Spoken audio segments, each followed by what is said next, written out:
Laverne Slatchek had been hiding in her room since breakfast. Not that she had eaten any. Who could eat breakfast with all those red and blue lights zooming along the walls in the dining room, and the food service people gawking at the windows, blocking her view, instead of feeding Screaming Jeannie and the others, who moaned more quietly but could not feed themselves? Laverne had gotten a few glimpses of police cars, an ambulance, a fire truck. They always sent a fire truck, just in case. She asked a staff member what was going on, but the girl didn't seem to know anything. Or if she did, she wasn't talking. Laverne had given up on getting any more coffee. She removed her clothing protector, which was actually a towel-sized bib, and hot-footed it down the hall toward the library, where she found Duane Lotspeich already hunched over the computer in the corner. After cursing her luck loud enough to make Duane's narrow shoulders twitch, Laverne had taken a left out of the library and scooted down Hawkeye Lane toward her room.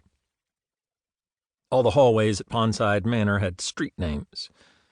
Laverne's room was in Boysenberry Boulevard, which was home to residents who were independently mobile, mostly continent, and fully aware of their circumstances.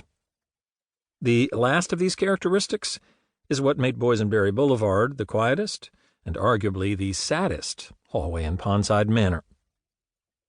Laverne had been living in room 2021B for 2 years now, ever since her son Joseph and his wife moved away to a western suburb of Chicago.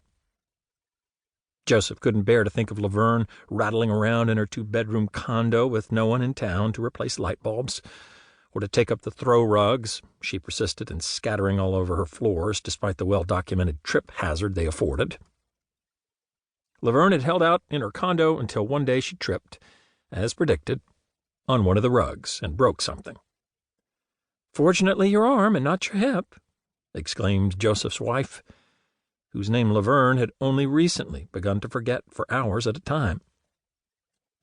The arm, which was broken in 2 places, required a brief hospital stay followed by a lengthy period of rehabilitation. And it was a far, far simpler thing to check into Pondside Manor.